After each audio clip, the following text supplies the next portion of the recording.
Assalamualaikum warahmatullahi wabarakatuh. Di hari ini tanggal berapa sih? 16 Maret. Jadi guys, aku mau curhat sedikit. Ini ada kejadian yang benar-benar apa ya? Menyakiti hati. Jadi semalam itu sore kita tuh ngadain pertemuan antara pengurus apartemen dengan para penghuni. Di situ kita tuh sebagai penghuni tuh pada marah ya, karena perbuatan pengurus ini banyak merugikan penghuni atau pembeli unit-unit apartemen ya.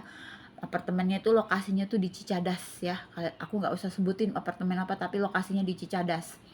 Jadi ada pengurus kan. Nah, di situ tuh kita berkeluh kesah, komplain gitu, bahwa akibat pengurusan mereka yang tidak becus merugikan kita-kita gitu loh.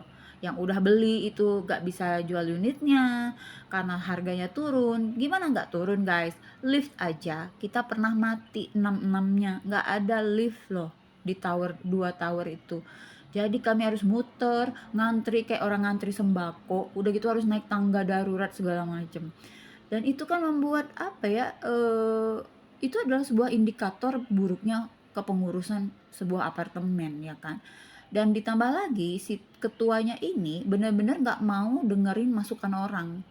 Dia tuh apa ya, diktator. Jadi, seperti dia yang berkuasa di sini. Nah, semua pengurus ini digaji sebulan itu 100 juta jumlahnya. Bayangin bagi kalian. 18 pengurus ini kita nggak tahu kerjanya apa, kita nggak pernah lihat hasilnya apa, karena kita juga sudah ada badan pengelola, jadi kayak manajer gedung lah yang udah kita gaji juga beserta staff-staffnya. Jadi ini tuh kita tuh kayak punya dua armada, yang satu nggak tahu kerja apa, yang satu memang kerja. Nah, yang nggak kerja ini jumlah jumlah sebulannya itu sampai 100 juta guys biayanya, diambil lah dari jadi kami punya iuran tiap bulan yang kami harus bayar, itu bervariasi jumlahnya tergantung luas, dari masing-masing unit apartemennya. Nah ini si ketua ini waktu di forum kemarin tuh, ceritanya tuh nggak ada cerita yang bagus, ceritanya cuma dia tuh kekurangan uang kekurangan uang kekurangan uang. Iya gimana nggak kekurangan uang? Orang yang punya uang aja pada males gitu bayar, kenapa? Karena nggak sesuai dengan apa yang kita bayarkan gitu loh. Lift mati, gedung nggak dicat, ya kan, fasilitas umumnya jelek, fasilitas parkirnya amburadul. Jadi hal-hal yang kayak gitu tuh membuat orang tuh jadi males gitu, tambah males gitu bayar, karena ngerasa buat apa bayar gitu kan. Tapi banyak juga yang masih bayar, karena kami kalau nggak bayar itu nggak bisa beli token listrik guys, dibikin sama mereka, nggak bisa pakai parkir segala macem gitu. Jadi dikunci sama mereka seperti itu. Tapi guys, oke lah kita bayar ya iuran per bulan itu. Tapi kita tuh ngerasa nggak puas Kak, karena benar-benar sangat kecewa dengan apa yang kita terima gitu. Kita bisa bayangin, lift itu adalah fasilitas umum yang paling penting ketika kamu tinggal di apartemen. Liftnya tuh mati guys, tidak ada yang hidup. Dan itu bisa berlangsung berapa kali, berapa kali, berapa kali gitu ya. Dan pengurus ini suka main ancam. Misalnya, oh listrik nanti nggak bisa bayar segala macam, nah, kayak gitu. Padahal jumlah penerimaan kita itu sebenarnya udah di atas 1,5 miliar per bulan gitu kan. Belum lagi ditambah mereka dapat dari vendor-vendor. Jadi ternyata aku baru tahu ya kalau vendor-vendor kayak parkir segala macam itu harus setor uang kayak bagi hasil gitu ke pengurus, dan uang itu kita nggak pernah tahu kemananya gitu loh. Nah jadi banyak banget ketidakpuasan penghuni di saat itu. Nah, arogansinya si ketua ini benar-benar terlihat nyata waktu di pertemuan itu. Dia nggak mau dengerin omongan orang, dia nggak mau dengerin usulan orang gitu. Padahal usulan orang tuh bagus-bagus gitu ya, dia nggak mau denger guys. Dia mau-maunya dia aja gitu, seperti itu. Nah satu saat aku yang ngomong gitu di forum itu. Nah aku tuh udah mau minta giliran tapi dilewatin terus. Jadi kayaknya mereka udah bikin settingan supaya aku nih nggak bisa ngomong karena aku dikenal vokal di sini tuh. Nah, akhirnya aku teriak-teriak, aku sudah dilangkahin 3 orang gitu loh. Udah dilangkahin 3 orang ya pembicara yang lain. Akhirnya aku bilang, aku dari tadi loh pengen ngomong," aku bilang. Nah, akhirnya aku ngomong kan. Jadi si pengurus ini tuh dulu itu supaya memenangkan dirinya sebagai ketua pengurus di apartemen kita ini, dia tuh tim dia dan dia itu menggunakan jalan licik, yaitu menyebarkan, isu bahwa ketua yang sebelumnya tuh korupsi gitu loh.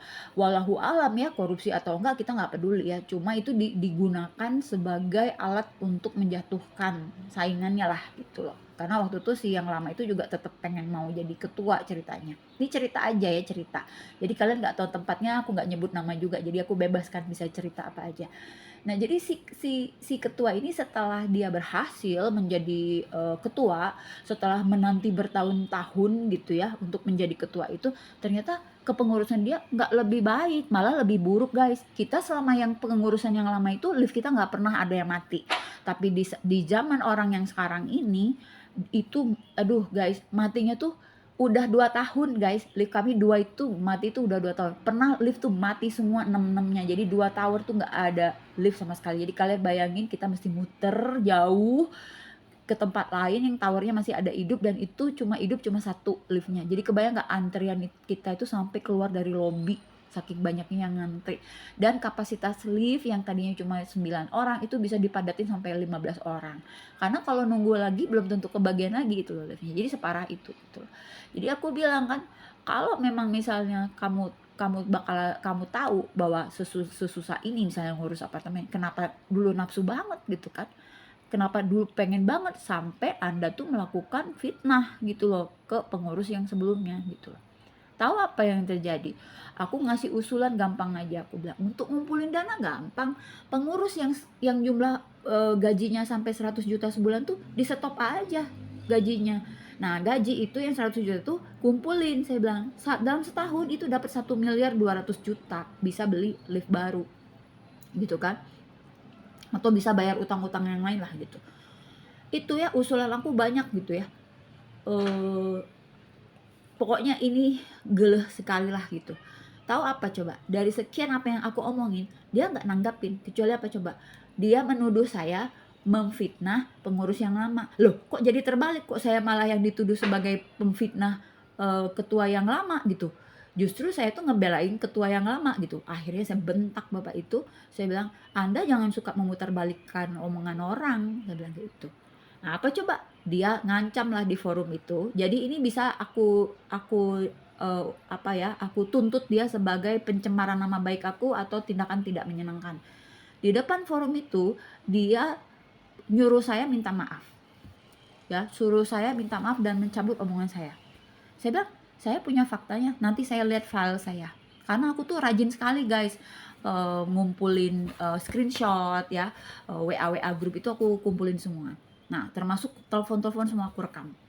Nah, terus udah gitu, akhirnya aku bilang, loh kok otoritas, aku bilang aku kok kayak gini, bapak ini memutarbalikkan gitu. Jadi seakan-akan aku yang mau menyebar fitnah itu, padahal dari dia yang nyebarin fitnah itu. Justru aku tuh mempertanyakan kok sampai dia tega menggunakan fitnah ke orang gitu kan demi menjadi ketua di kami gitu.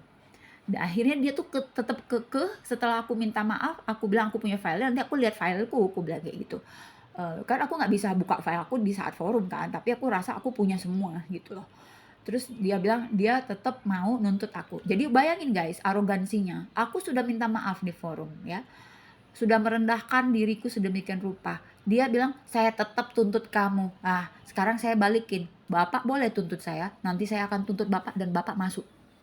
Gak bakalan lepas kalau sama aku tuh. Ya, aku duduk sama mereka itu ada ketua yang lama sama anak-anaknya. Aku bilang, di antara kalian sini ada nggak yang pernah memenjarakan orang? Mereka ngaku semua tidak pernah. Saya bilang tunjuk diri saya sendiri. Tanya dong saya sudah pernah memenjarakan orang. Nah, jadi seserius itu saya sama orang yang belagu. Seserius itu saya sama orang yang arogan. Saya habisin bener gitu loh. Jadi hati-hati buat pihak sana. Sebelum Anda bertindak ya, saya sudah siapin dulu, pengacara saya banyak ya, polisi saudara saya juga banyak gitu ya, dan saya tidak bersalah dalam hal ini, dan kebetulan semua direkam guys, jadi kita punya bukti